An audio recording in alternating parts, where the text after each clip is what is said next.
Hey everyone, it's me, Rami Marks, your Tangled Yogi out here in Northern California. Welcome to the Momentous Moth Zentangle class. I'm so excited to bring you this class today. I'm about to teach it for the Napa Public Library, but I thought I'd share it with you as well. Let's talk about the things that we're going to need for class today. I'll be working with the Micron PN Pen, but you can work with your favorite Tangle pen. I have the Sakura Jelly Roll 10. I'll be using this for highlights a little bit later on in the class. I'm going to be doing my pooling of ink with my Identi pen. This is a nice thick nib pen, but you can use a sharpie in lieu of the Identi pen if you don't have one. You know me, I'm a Prismacolor girl. Grab your Prismacolor pencils. We're going to have a lot of fun with this class. If you don't have Prismacolor pencils, don't worry about it. Just grab your favorite color pencils and play along with us. I will be working with the Genesis tile from the Tangled Yogi shop. This tile is 4.5 inches by 4.5 inches. Super smooth paper, great for receiving color pencil. If you don't have the Tangled Yogi Genesis tile, go ahead and grab your favorite Bristol paper or work in your sketchbook and make a square that's 4.5 by 4.5 inches and play along with us. Now this is Inktober, and as you know, in the Zentangle world, we have Inktober Tangles challenge for this year, and I'm going to be using the tangles from this challenge in this class and sharing it with you today. So I hope that you enjoy the class, and let's get started with the Momentous Moth. So we're going to begin class a little bit differently than what we normally do. And what we're going to do is we're going to start with a string. And so I'm just going to come up to the top here and find the midpoint. And I'm going to go ahead and very lightly with my pencil here, divide the space. Now you can see it's not a perfect line, but it's going to do the job. And then I'm going to turn my tile so that line is now horizontal, and I'm going to do the same thing. So all I'm doing is turning the tile and dividing the space. Now you can see that that's given me 4 boxes in my string here. And so what I'm going to do is I'm going to come into the center area, and I'm just going to start to draw a square right here in the center with my pencil. And I would say that the square is about 3/4 of an inch on each side. Once I have that square, I'm going to add more to it, but why don't you go ahead and start with that first, and then when we come back we'll start to add more. I've let go of my pencil and I've picked up my pen, and what I'm going to do is I'm just going to start by inking in that square that's in the center here.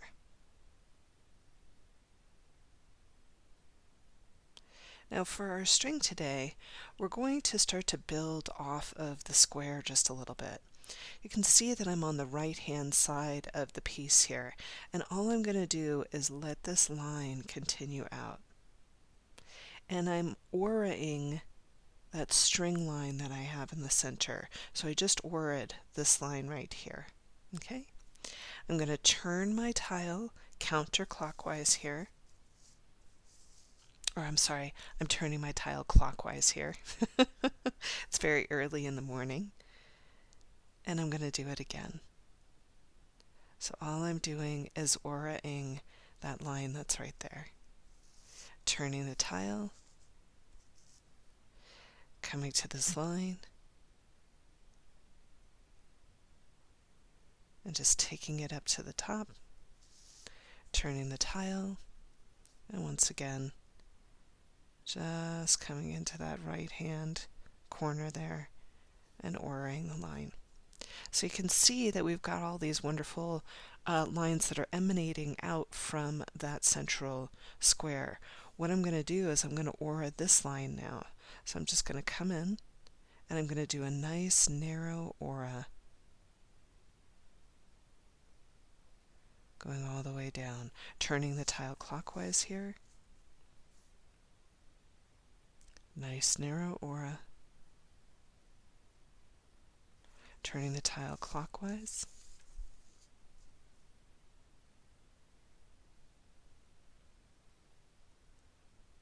And last time, turning the tile clockwise.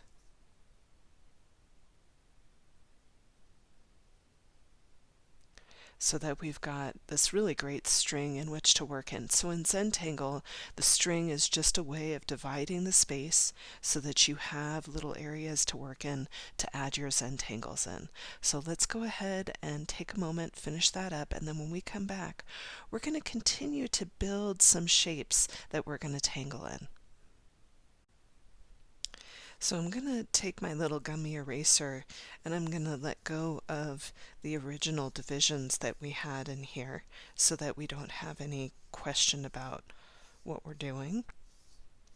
And I'm going to pick back up that pencil that I was working with earlier. And what I'm going to do is I'm going to come into this upper area and start to just divide the space. So what I'm doing is coming in with my pencil first and just dividing the space in half. Now I'm going to go ahead and I'm going to zoom in on this so that you can see where I am. And I'm going to let go of my pencil and I'm going to pick up my pen and I'm going to make a little dot right in the center of that space. Now once I have that, I'm going to start to have some lines that are going to curve out to the corners. So it's going to look a little something like this. I'm going to pause before I get to the edge. And this one I'll just bring in. So it kind of looks like a curved V. Now once I have that, I'm going to go ahead and I'm going to start to make a soft rounded edge. And then I'm going to come out again and land on that pencil line. I'm going to do the same thing on the other side. So I'm going to have a soft edge and then land on that pencil line. Now I'm going to come in and ink in that pencil line all the way across. Once I have that, I'm going to go ahead and just bump in just a little bit, make a dot where I'm going to start, and I'm going to make a leaf-like shape that's going to come down towards that corner. And then once I have that, I'm going to have it come in towards the center. So all I'm doing is creating a leaf-like shape like so. Doing the same thing on the other side here. So I'm going to bump in, make a dot, come down towards that corner, and then once again coming out and making a leaf-like shape. Now to create the finished body of the butterfly here, I'm going to make a triangle on the top and a triangle at the bottom. Now I misspoke there just for a minute. So this is actually a moth that we're working with. And moths are wonderful symbols for transformation, and because we're starting to go into winter, the moth is a wonderful symbol for the end of summer and the beginning of the fall and winter time. So once I have that, I'm going to go ahead and I'm going to replicate that on the other side. Now you're going to see me spin my tile. And I'm going to go into this one and do the same thing. And so my moths are going to be facing in opposite directions of each other. So all I'm going to do is take that pencil once again, make a little dot in the center, and then once again I'm going to come back in with that pen, making that nice arced line going out towards the edge but pausing before you get there. Here's another one. Rounded edge on top and then coming out again and touching the line. Rounded edge, come back out, touch the line. I'm going to go ahead and just ink that line in. And once again, bumping in on both sides here and going down towards the corner, coming in towards the center, making a leaf-like shape. Once again on the other side, coming down towards the corner and in towards the center, making that leaf-like shape. Creating the body of the moth here, just a triangle on top and a triangle on the bottom that's a little bit more elongated. so that you have something that looks a little bit like this. Okay, so you can see this guy is facing off to the top and this guy is facing down towards the bottom. Take a moment to finish up yours. I'm going to finish up mine, and then when we come back, we're going to learn our first tangle. So our first tangle is called Flouder, and this is by Hilda van Ginhoven. I hope I'm saying that correctly. And so many of you know the tangle flux, which is just to have a teardrop. And we're just going to do the fragmented version of this tangle here. And so with flux, it's just this upside down teardrop shape. Now, inside of the flux that she has done here, she has a triangle that emanates upward and has an aura behind it. And then she has a couple of dots that go behind that. On the sides of her flux here, she has these almost petal-like shapes that come out on either side. And they step down on either side, which is really quite a beautiful shape. So that is Flouder.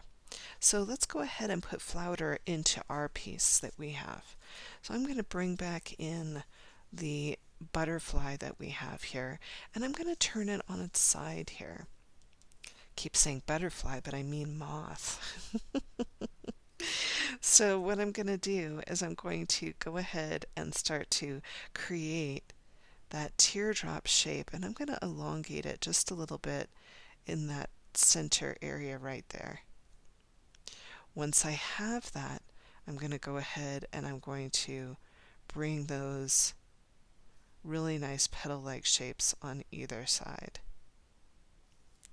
Now I'm going to go ahead and start to bring that triangle into the center. And then I'm going to turn my piece and do the same thing on the other side. So I'm just doing one set for now. So all I'm doing is coming in, creating that teardrop shape, and then I'm going to go ahead and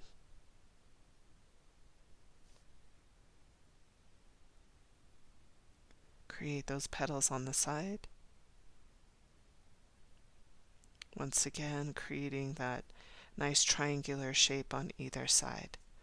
Now I'm going to continue to do this. I'm going to turn my moth upside down here, and I'm going to let this emanate outward from this center point here. So what this is going to look like is I'm going to come in and create that teardrop shape once again.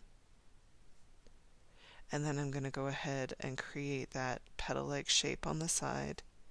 Another petal-like shape on the side, and here's where things are going to get a little bit interesting. I'm going to do one that's dropping down in here and one that's dropping down over here, and you can see that they're lining up with each other. I'm going to go ahead and bring in that triangle shape, and then I'll flip over to the other side. So all I'm doing is just turning the tile, and let's go ahead and bring it in right here. Starting from the center point, coming out towards the corner. Nice elongated teardrop here, creating that petal-like shape off the side. Same thing over here. And here's where it gets interesting. Coming off the side, joining in with the center. Same thing over here. I'm going to let them line up, just like so. So that we get this really interesting shape in there. So I'm going to go ahead and add that triangle.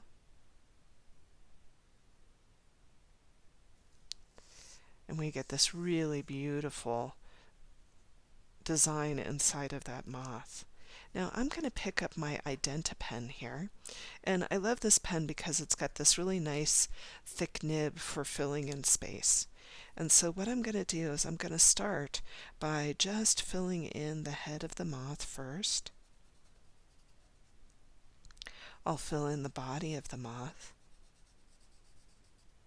And now I'm going to start to work around these tangles here. And this is going to build a lot of graphic interest into the piece. So you can see that I'm just working very gently around that tangle here. So I was doing some reading about the moth, and the moth, I did not know this, but it navigates by moonlight at night. I thought that was very cool. Moths are a symbol of transformation. They often reflect an ending, but as we know, that's usually a new beginning. And for us, we have the end of the warm months and the beginning of the cooler months. You can see that I'm just bringing that in there. And just starting to work around the butterfly or the moth.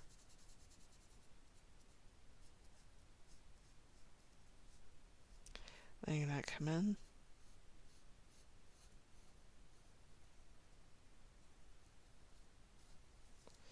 And you can see already, look at how graphic that is next to that. It really gives it a pop. So I'm going to come over to the other side and do the same.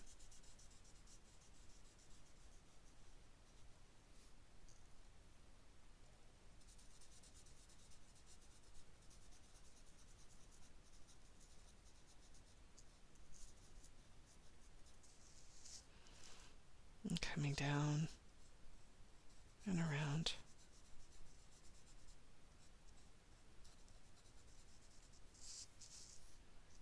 And just working my way through. For some reason, I really love to do this pooling of ink. I just find it very satisfying, and I hope that you do too.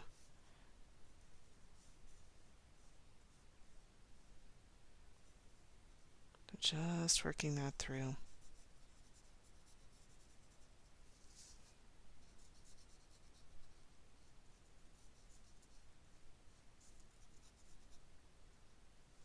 So that we end up with something that looks a little bit like this. Super fun, super interesting. I'm going to just get that little white spot in there. So I'm going to zoom out just for a second so that you can see these two. So all I'm going to do is I'm going to flip this over and I'm going to do the exact same thing that I just did in here. So if you want to back up this segment again and watch it again to do this second moth, you can go ahead and do that. All right? Have fun, relax, and enjoy what you're doing. So I'm going to go ahead and I'm going to give the moth a little bit of his antennae here. And what this is going to look like is I'm going to let these antennae come out from the top point here. And then I'm going to bring a little bit of thickness in the end of the antennae in the shape of a teardrop. And I'm going to pull this in. And I'm going to do the same thing on the other side. So just letting that come out and creating that little teardrop shape. Just like so. Okay? I'm going to go ahead and flip and do the same thing on the other side. Same thing over here. And I'm being conscious to leave them about the same length here as I pull them in as well. So you go ahead and do yours. I'm going to finish up mine, and then when we come back, we're going to start a new tangle. So like I said before, this is Inktober, and I'm very excited to be sharing some of these tangles that are part of the challenge here. And this one's called Ampleon, and this is by Nina Dreher Godderts. I'm hoping that I pronounced that correctly. So let's talk about Ampleon. So what this is going to look like is, and oftentimes in Zentangle we talk about letters because a lot of the shapes look like letters here. And so what I'm going to do is I'm going to start with the letter C, and then I'm going to go and do a backwards C, and I'm going to let them touch. So we have these two C's here, and now we're going to turn them into little moons. I love the way that that looks. I think this is such a cool tangle. So now Nina uses a tangle that is going to be kind of a center point around this piece here. And so let's talk about it. This is Muka. And Muka has this really cool feeling to it. Now, a lot of people do Muka in different ways. Let me go ahead and zoom in on this. So the way that I do Muka is you come in with a curve, and then you start to create almost like this spiral shape, right? Now, once you have that kind of soft curve with the hook on it, I'm going to just jump back out and I'm going to land at the bottom. And that's Muka. Okay, so Muka is used in here, and the way that she uses it is she comes from the center and she arcs out and she creates that nice little hook that we were talking about, and then she comes back in and she lands at the center. I'm going to go ahead and do the same thing on the other side, and I'm going to try to make them about the same size, but you know, we're human beings. Things can get a little wacky along the way. Alright, and so now we've got these two mirror-like shapes. And then what Nina does is she comes in on the edge of Muka and she creates this almost petal-like shape that comes off the top. Same thing over here, so I'm just going to come over and create this nice thick petal-like shape that comes off the top, and you can see that it's landing right back in the center. I'm going to do a more narrow one now, and I'm stepping back a little bit on that piece and landing in the center. Same thing over here and landing in the center. Now once we have that, I'm going to create a leaf-like shape that's going to come off the top, and you can see that I've got those two thin pieces right there. All I'm going to do is just create this little leaf-like shape that comes right off the top. Now to finish off Ampleon, I'm going to go ahead and I'm going to start to jump off the side of that Muka, and I'm going to make a Muka that's going to come in and almost kiss it. So it's going to look a little bit like this. You can see I'm right here on the piece. I'm going to jump off, come right into where that moon is, and make that hook. Once I've got that hook, I'm going to go ahead and just jump right back out to the point again. We're going to do the same thing on the opposite side. I know, mirror image, but you've got this. I believe in you. So I'm just going to come right off the edge here where I've got the Muka, and I'm going to jump in, come right for the center of that moon, make the hook.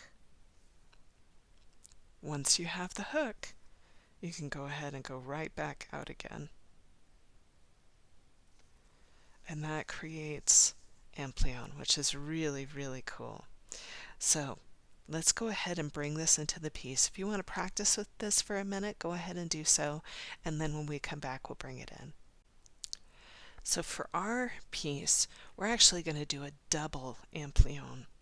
So I've got my pencil in my hand here, and I'm just going to go ahead and come to this space right here. You can see that I've got my moths on either side here, and all I'm going to do is I'm just going to divide the space in half. And then once I have that, I'm going to divide the space in half again.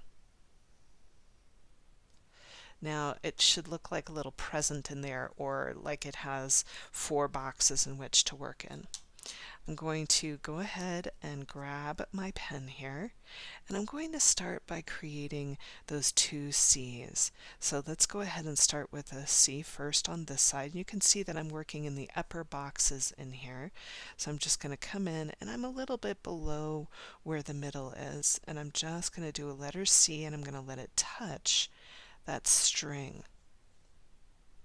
I'm going to go ahead and do the same thing on the opposite side. So I'm just letting it come in, touch the string, and now I've got my 2 C's. Once I have that, I'm going to go ahead and turn those into moons just by coming out and doing an aura on each side.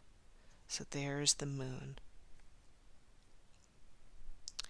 Once you have your moon, we're going to go ahead and do Muka.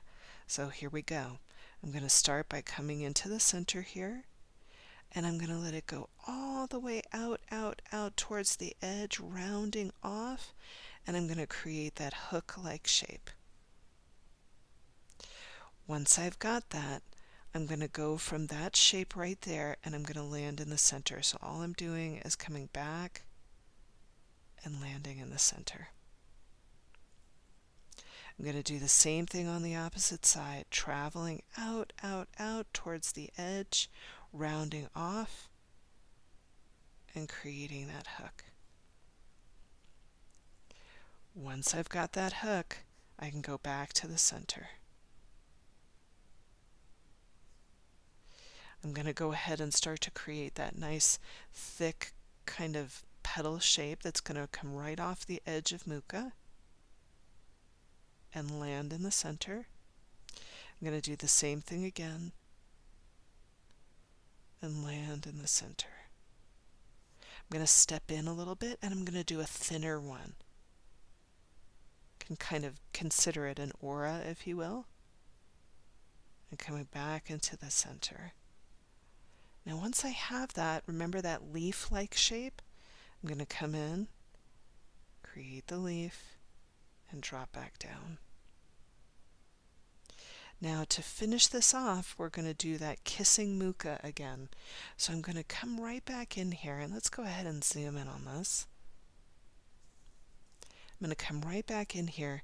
I'm starting off right on the edge of this Muka, and I'm headed for that moon. I'm going to create that nice hook right there, and then I'm going to go back and out again. I'm going to do the same thing on the opposite side here. So all I'm doing is traveling in towards the center, rounding off of that Muka. So I'm coming in towards the moon, make that nice hook,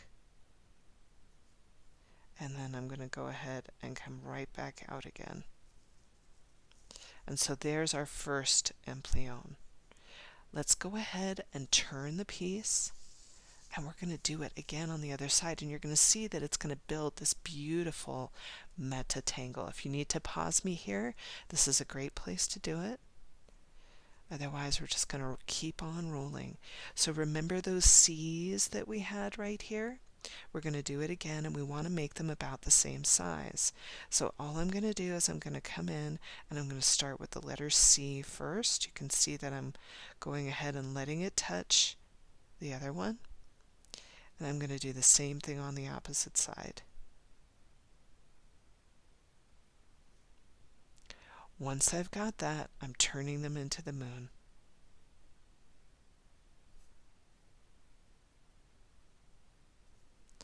Once I have that, you guessed it, we're going back with Muka. Coming back to the center, coming up and out, arcing, come to the edge, make that nice hook shape, and then go ahead and come back and in.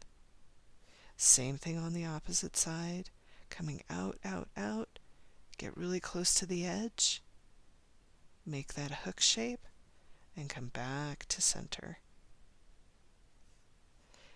Coming back to the edge of where the head of Muka is, make a nice thick petal coming right off, and then back into the center. This one's right here, coming back into the center. And then once again, I'm going to come in, nice thin one this time. Another thin one. And then I'm going to create that leaf-like shape that's going to go up and over and down. Let's go ahead and finish this off by bringing in that little kissing Muka. So I'm going to come in right off the head of this Muka. I'm traveling in towards the center of that moon, making that hook-like shape, and then I'm going to come out again. Same thing on the opposite side. Coming in, travel to the center, and over to the other side. So now you've got this gorgeous tangle that has these meta pieces in it. And then in the center, I've got this really gorgeous little diamond shape. And I'm going to go ahead and put an orb in that little diamond shape. And I'm going to pull my ink around that teeny tiny little orb that I've got there. Isn't that so cool? So that when I go ahead and zoom out, that's just really beautiful next to the butterfly. It's got a really neat feel to it. So I'm going to do the same exact thing right over here. So if you want to just rewind and follow along with me again, you can absolutely do that. Have fun with this, play, enjoy, and I know this is a little bit of a brain bender, but it's so good for us to try these more difficult tangles, I think. So you can see that I've had a chance to do them both, and I really love this tangle. This is one of my favorite tangles to do, especially with shading. Now I do want to add in one little bit of a detail that isn't in Ampleon normally, but I'm going to do it anyway just because I think it's such a pretty thing to do. So I'm going to come into where we have this leaf here, and I'm going to make a little curl in that leaf just by making this kind of lazy S pattern that's going to land right there. I'm going to flip the piece, and I'm going to do it again. So all I'm doing is coming to the right hand side and making a lazy S and letting it land. I'm going to do the same thing to the opposite side here, so you can see I'm right over here, just a soft S, and then the same thing on this side. So you go ahead and do yours, I'm going to do mine, and then when we come back, we're going to start to shade this, and I think you're just going to love it. I'm going to be working with the color Violet here. This is PC932, one of my favorite colors in the Prismacolor set. It is just a truly beautiful color. So let's go ahead and zoom in on Ampleon. And I'm going to start just by very lightly dusting in a little bit of that violet into the stem of Muka. I'm also going to come into where the head of Muka is, and I'm just going to do a very, very soft little dusting, almost that's auraing that line that's in front of it. And you can see that that brings a really nice shading into this. Now I'm going to go behind Muka and start to bring in a little bit of interest into this area right here. I'm going very, very lightly with the pencil on these, and I'm giving a little shadow to these petals that we have here. You can see that I'm leaving a little bit of light behind them. Let's go ahead and zoom in on that. And I'll do the same thing to the other side. So all I'm doing is bringing a little bit of a C curve in here, and then coming in and bringing a little shadow behind Muka. Coming over here and doing the same. And then I'll come in towards the stem of the Muka on the other side and do the same. Now once I have that, I'm also going to go into where that little kissing Muka is. Add in a little bit. You can see I'm being very slight with it. And then I'm going to go back into the stem as well on either side. Now I went lightly before, now I'm going to come back in and press. Now if you need to go ahead and sharpen up, you can sharpen up your pencil. I'm going to press a little bit harder, and you can see that I'm just going to stay on that black line.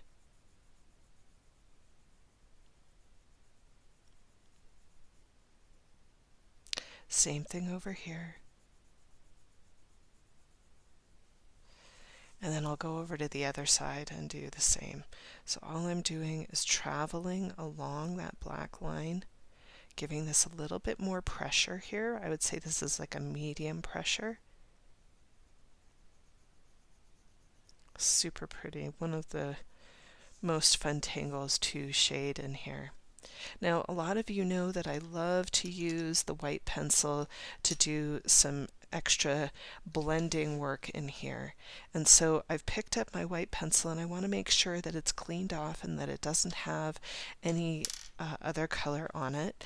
And I'm going to just very softly start to blur out the lighter color first, and then I'm going to dip back into the darker color and give it a little bit of softening. So always go in the light first when you're working on white paper, and then give this a little bit of a blending when you get back into the darker color.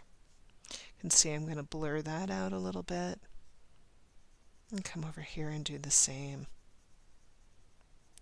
Really, really love the violet. It's one of those colors that's just classic. You can see that this has brought a lot of interest into that tangle in here. And just like so, coming in and around. So I'm going to do the same thing over here on the opposite side. You go ahead and do yours. So I'm going to let go of purple just for the moment here, and I'm going to pick up 3 colors for the background on this. I'm going to be working with orange, which is PC 918. I'll also be working with sunburst yellow, PC 917. And then finally, I'm going to be working with the crimson red, which is PC 924. Okay, so go ahead and grab your colors. Now remember, if you don't have the same colors as me, don't worry about it. What I'm looking for is a nice warm yellow, a really nice orange, and a cold, cold red. Okay? All right, so grab your colors. And then I'm going to take the orange first, and you can see that my pencil is really well sharpened up. And I'm going to take the pencil and lay the side of the pencil down on the paper, and you can see how I'm holding it. I'm holding it really far back. And I'm going to rub the side of the pencil into the paper here. And you can see that that makes pretty quick business of filling in the space around our tangle here. So you can see that I'm just rubbing that in on either side here.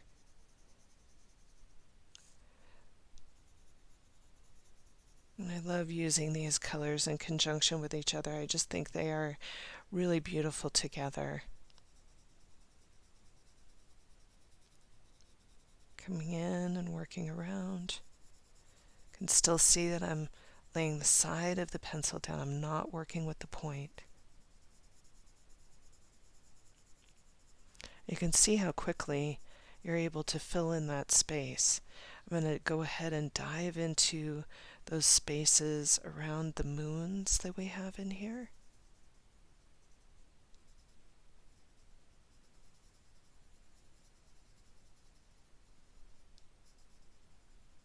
Coming up into this one as well.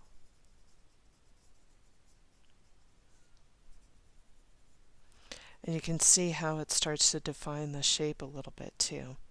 So now, once I've got that in there, I'm going to go ahead and I'm going to start to bring in a little bit of definition just by giving a little bit of pressure to that orange. And you can see what I'm doing is I'm just hovering around the outside edge of that tangle. I'm just going to hover.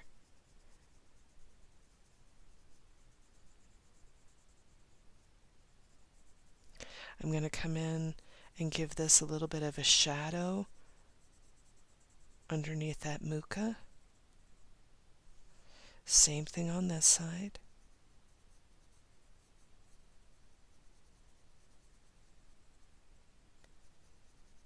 And then I'll come in and just give a little bit of depth around the moon.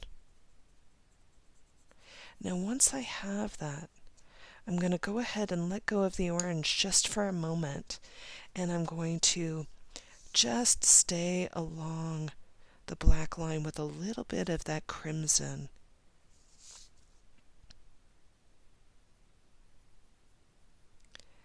Just giving this a glow. You can see that that just really gives us a little bit of interest. I'm not pushing hard because it has so much pigment to it.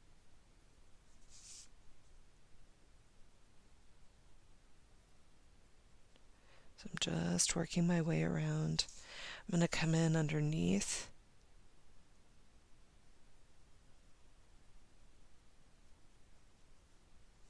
And I'll do it on the other side too. And look how that just starts to bring such electricity into that piece. Isn't that so cool? So I'm going to come back in with a little bit of that orange and blur it out. And really what I'm doing is I'm pushing around that pigment. Because the orange is lighter, it kind of picks up the waxiness of the darker color.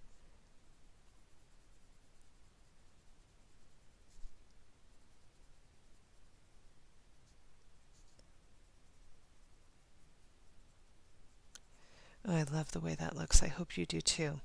So I'm going to go ahead and I'm going to do the same exact thing on the opposite side, and then when we come back, we're going to talk about the edges a little bit.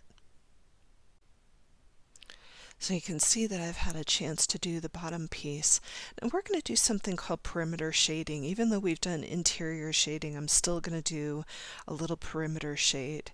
I'm going to come to the corners here, and you can see that I have the orange in my hand. I'm rounding off those corners with a little bit of that orange in here. Coming down here, doing the same. And then I'll go up into this corner. Even though it's a rounded corner for me, I'm still going to do it. Now I'm going to pick up a little bit of my red in here and give a little bit of a push right near where I have that black line.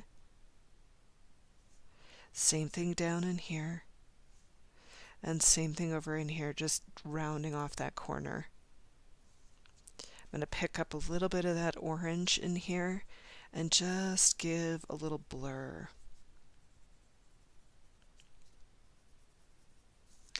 Now, before I used a little bit of white to do my blending, and this time I'm going to pick up a little bit of yellow. It's a lighter color and it'll bring a lot of intensity into the piece.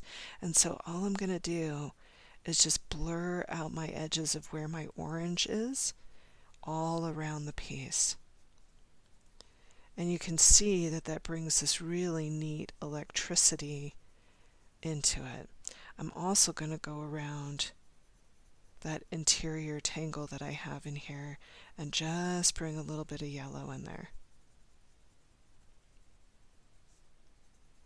And you can see just by doing that, that it brings such an interesting feel all around the tangle. So you go ahead and do yours. I'm going to finish up mine. You can see I'm just kind of rolling around the top and getting that in there. Coming in underneath where Muka is. I just love that. Isn't that so electric? It just brings the whole thing to life. Really, really cool. And just rolling through around the moons and playing. Now you can pick up a little bit of your white if you want to and add just a little bit of white in where we've got that orange. And just kind of soften it with a little bit of that white. I don't want it to get peachy, so I'm being a little bit mindful about how much of it I'm going to use. But look at how cool that is. Isn't that neat? So I'm going to use that same technique, and I'm going to do everything that I just did over here, over in here. And I know that you're kind of looking at this going, well, hey, what about those petals that you got in there? Well, I'm going to be using graphite in there, and I'm going to wait until the very, very end to actually do anything with that graphite. So go ahead and do the same technique down in here.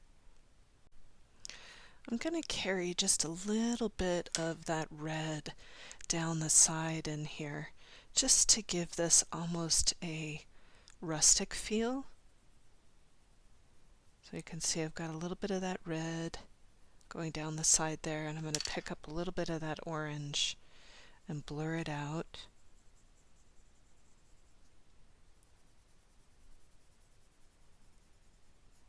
And then I'll come in and seal it with a little bit of that yellow just in here.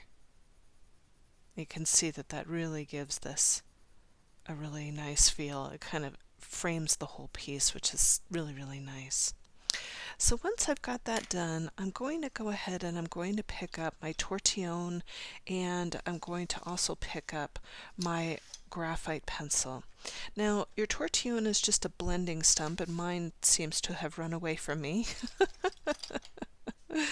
So I'll just pick up another one. Here's another one. And so it's just a blending stump. It's you can use a Q-tip from your bathroom and it'll do the same exact thing.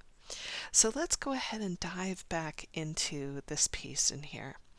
So what I'm going to do is I'm going to start by taking a little bit of that graphite and coming in and doing a little bit of a dusting right into that leaf. I'm going to take my little tortillon and I'm going to blur it out, and you can see that I'm going to leave a little bit of a white highlight right over there. Okay, same thing in here. I'm going to come in and do a little bit of graphite in each point of the moon, and then I'm going to go ahead and give that a little blur out. And you can already see that that's added so much to the piece just by doing a little bit of graphite.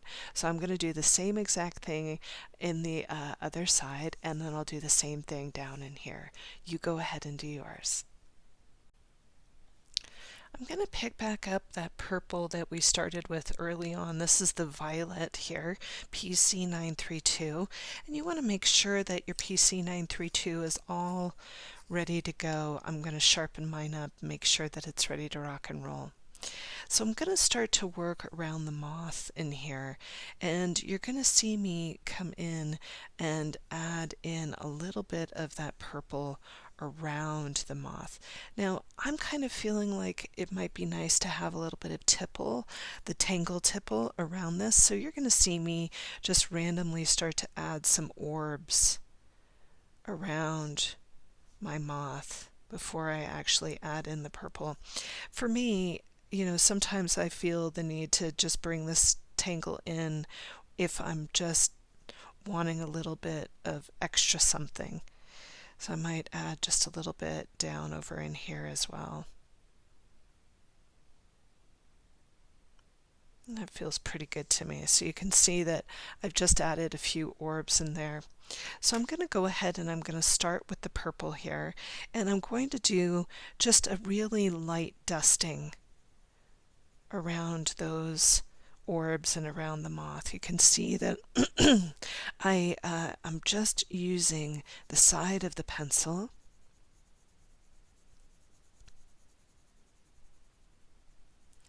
and starting to work my way around.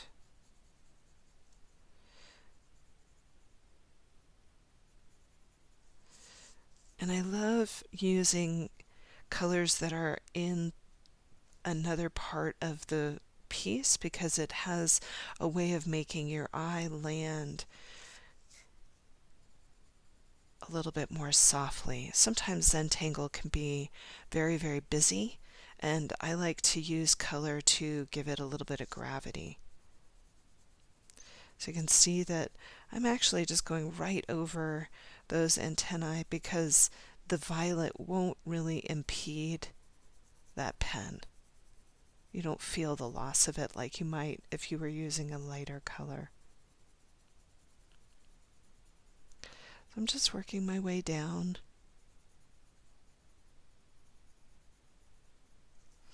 Now once I've been able to go all the way around that butterfly here, you guessed it, I'm going to come back in and I'm going to start to add in a little bit of pressure to create a shadow around that moth.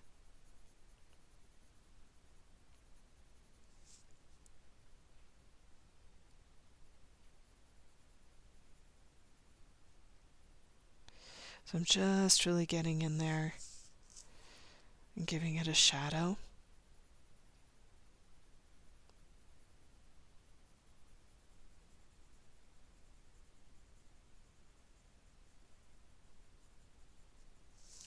And just turning the tile to make it work for my hands here. Kind of dipping into these areas where we have these little corners.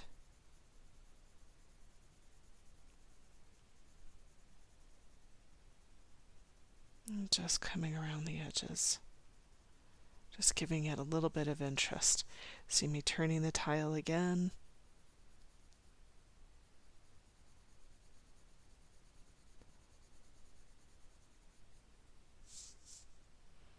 And just getting in there.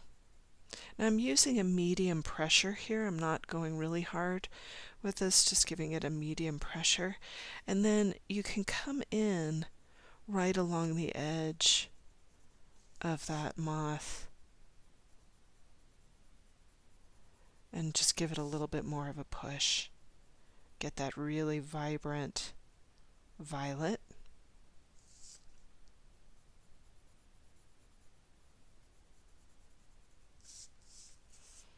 And I'm just continuing to bring it around.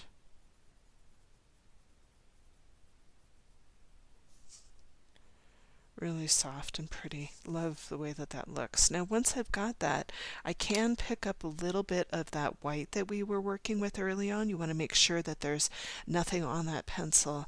And you're going to see me just start to blur my edges a little bit. I love working with the white because it really does push around that pigment and gives it a really kind of pastel-y kind of feel. You can see that I'm kind of rolling around in here and just moving that purple around.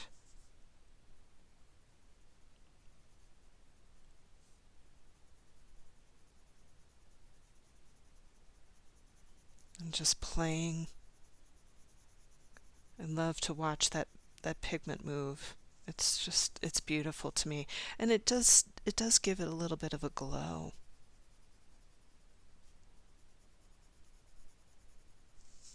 Now once I've had a chance to go all the way around in here, you're going to see me pick up one of my favorite colors in the Prismacolor set, and this is the Process Red. Now I know that I say this one's my favorite, that one's my favorite.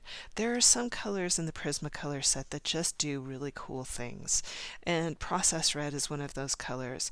So I like to make this look like it's got a little bit of watercolor to it. So what I'm going to do is I'm going to take a little Process Red, which is PC994. You can see mine's worn away, but it is PC994. And what I'm going to do is I'm going to make it look as though there's just a little bit of watercolor to this. So I'm going to randomly make it look like the color has kind of seeped into the piece. Maybe come down over in here a little bit. I'll pick up a little bit of that white again and I'll blur it out.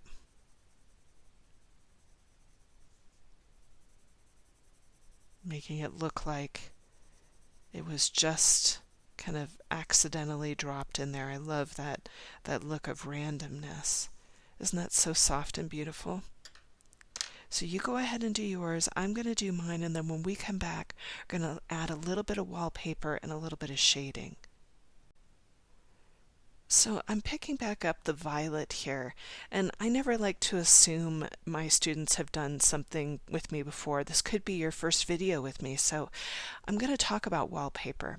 Wallpaper is where you tangle with the color that you're coloring with. And so we're going to do a tangle called Printemps, and all it is a spiral. And I'm going to go ahead and zoom in here. And I like to do Printemps where it has a little bit of fluctuation in the size. So you're going to see me do a fairly large one first, and all it is a spiral. And the reason why I do the larger ones first is because it makes it easier to kind of squish in the smaller ones later. So I'm going to do another one that's fairly large over here. And now I can go in and add a medium size one. And this one will probably be a small one. Coming in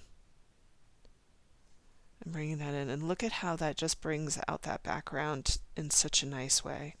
I'll come up in here and do a large one. And what I like about doing wallpaper is that it doesn't compete with your existing tangle. It really stays as a background.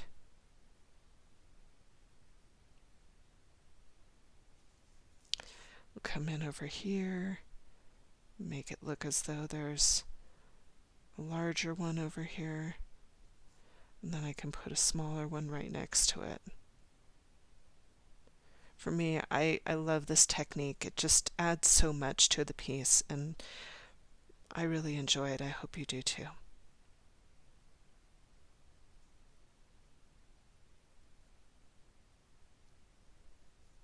Do a smaller one in here.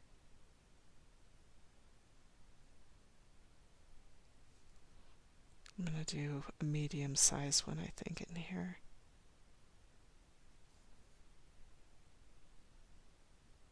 And just make it look as though there's a lot more going on in that background, and it just gives it such a cool feel. So you go ahead and do yours. I'm going to finish up mine, and then when we come back, we're going to add in a little bit of shading to this piece here. Now I've picked back up my graphite pencil here, and I've also picked back up my blending stump, and I'm going to start to add some shading into the piece.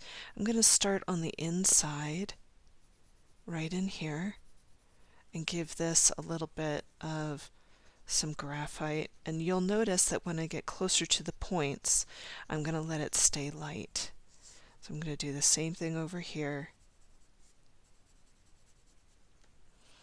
and then let it stay light.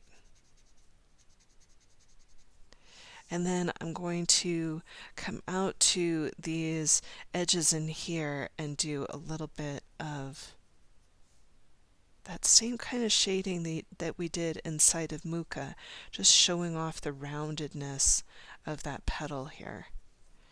So just giving it a little bit of softness.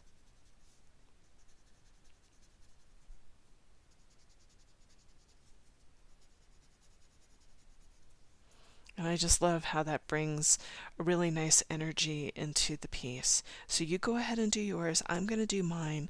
And since we've already got this one all done, I'm going to come down here and finish it up just like I did that one. So you go ahead and do yours as well.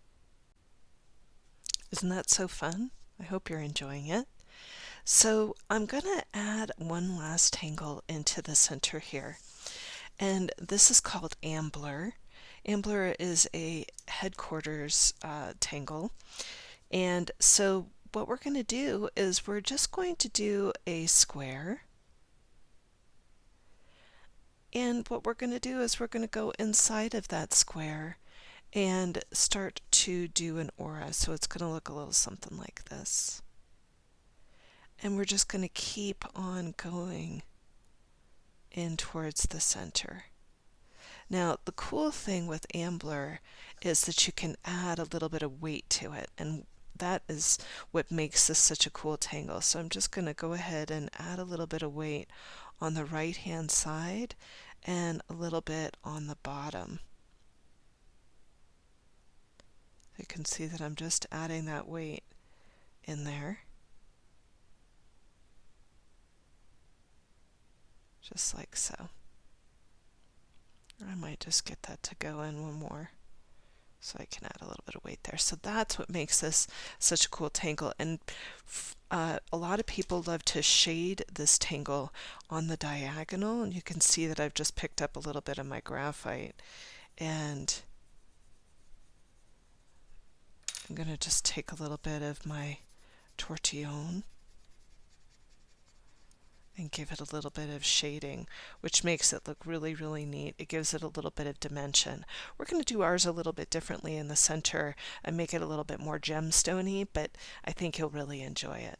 So let's bring back in our composition here. And I'm going to go ahead and pick up my pen once again. And I've got this great space in which to work in. So I'm going to go ahead and zoom in. And all I'm going to do is I'm going to keep it fairly simple.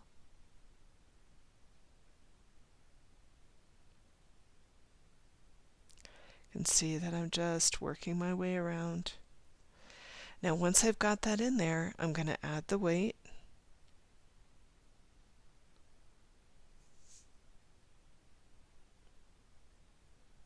Just like so. Coming in, adding a little bit of weight.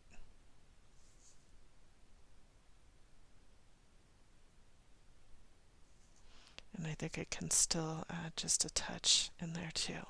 And you can see that that just brings a little bit of interest into the center of our piece. Now, you go ahead and do yours. I'm going to do mine, and when we come back, we're going to do a little shading with an unexpected color.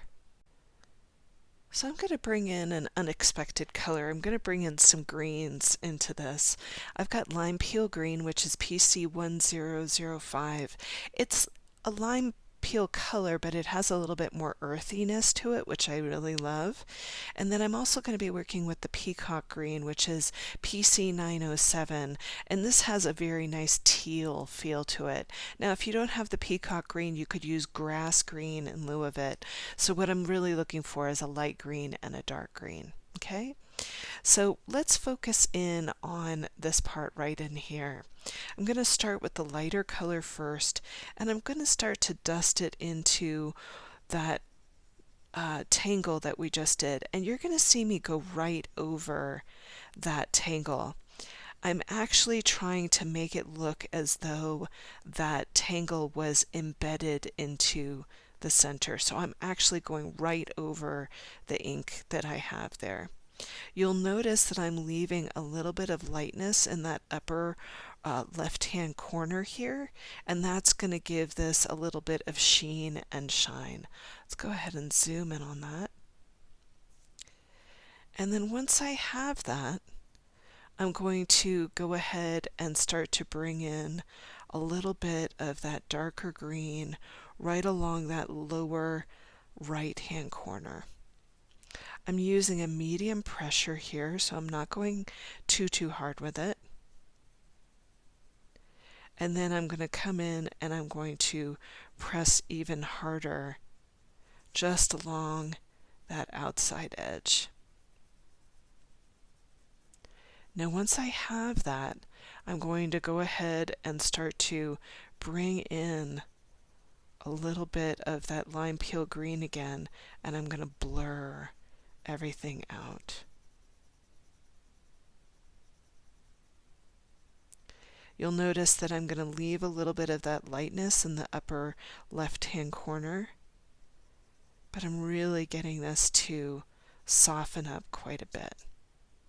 Love the look of that. It really gives it quite a lot of interest. I'm going to do the same thing in the center over here, just by coming in and shading a little bit on the right hand side and then adding a little bit of that darker green in there and bringing in a little bit of that lime peel green over the top of it, and you can see that it really makes that centerpiece pop. So you go ahead and do yours. I'm going to do mine. I'm going to go ahead and carry that color up into where we have our tipple around our butterfly here. Let's go ahead and zoom in on this a little bit. I'm going to take a little bit of that lime peel green and do the same thing where I shade one side of the tipple, leaving a little bit of light in there, and then going ahead and adding in a little bit of that lime peel green. And then you can see that I'm just kind of blurring it out in there and giving it a little bit of interest, and that gives it a really nice correlation with the center here. So you'll see me start to go around and add that into the area where I've got my butterfly in here.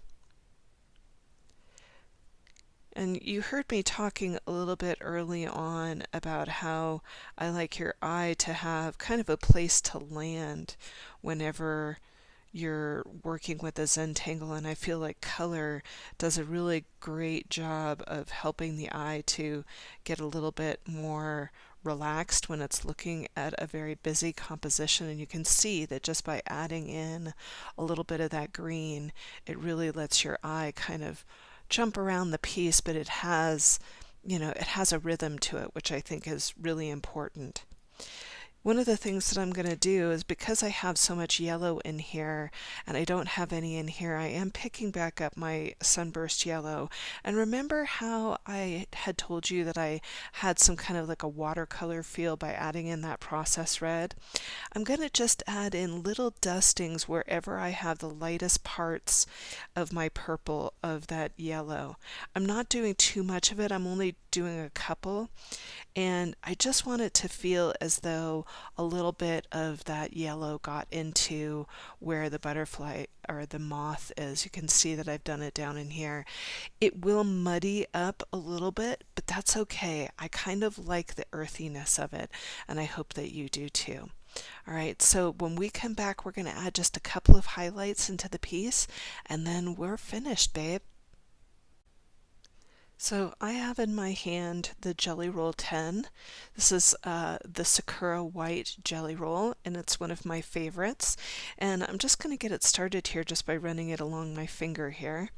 And I'm just going to go ahead and add a little highlight down in this corner right here. You can see that I'm bringing a little bit of that in there, and I'm just going to bring in a couple of dots.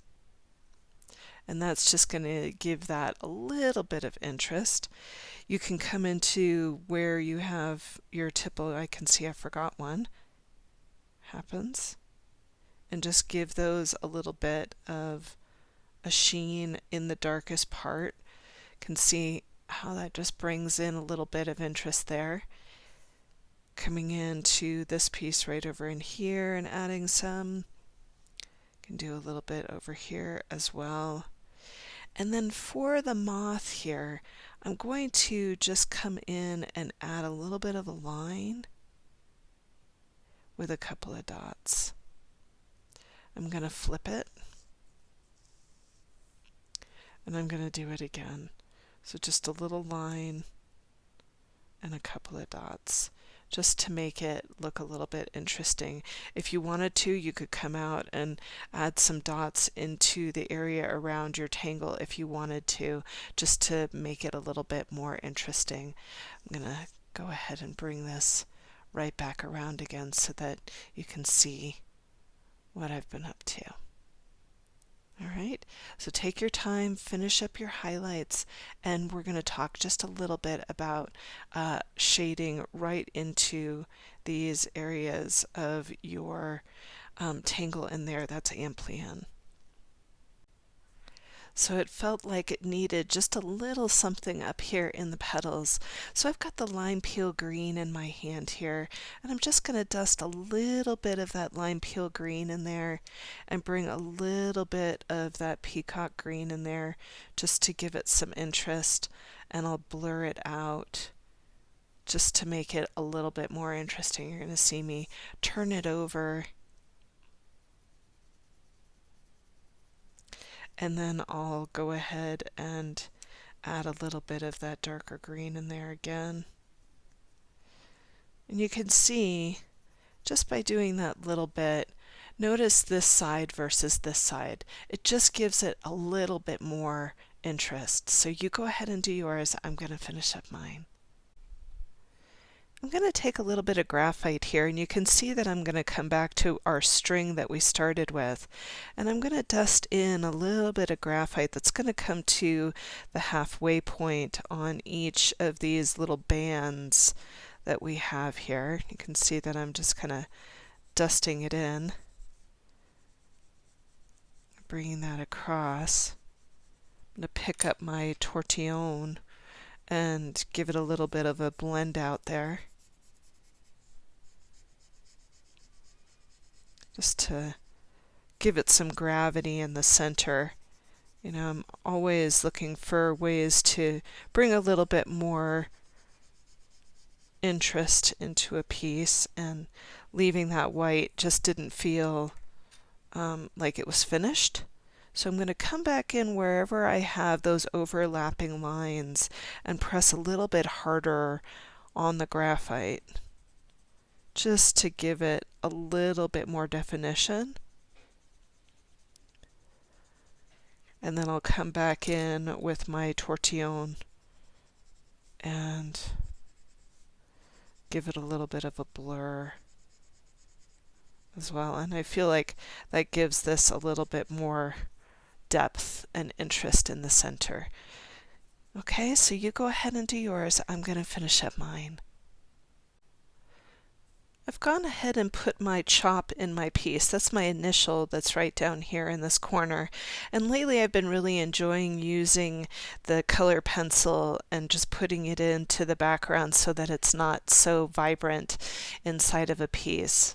So go ahead and put in your chop, and then just take a moment to look at what you've created here, and offering a little bit of gratitude for this time that you took to create today. I can see that I still didn't get this guy. There's always one that gets away. So, you know, just taking that moment of letting go of the outside world and really just coming into your own space and enjoying the act of creating. And for me, Zentangle is my solitude. It's my place where I get away from the rest of the world and give myself some space and time to relax and enjoy life. So I hope you enjoyed the class. If you did, please give the video a thumbs up. Even better, leave us a nice review, and even best, tell a friend about the video so that they can try doing Zentangle in color as well. I would love to see your creations if you head on over to Facebook and go to our Tangled Yogi Art community page and share your work with us. We have a great community out there, and I really love seeing all of your creations. Well, that's it for me. I'm Rami Marks, your Tangled Yogi. Thanks for joining me today, and I'll talk to you soon. Bye for now.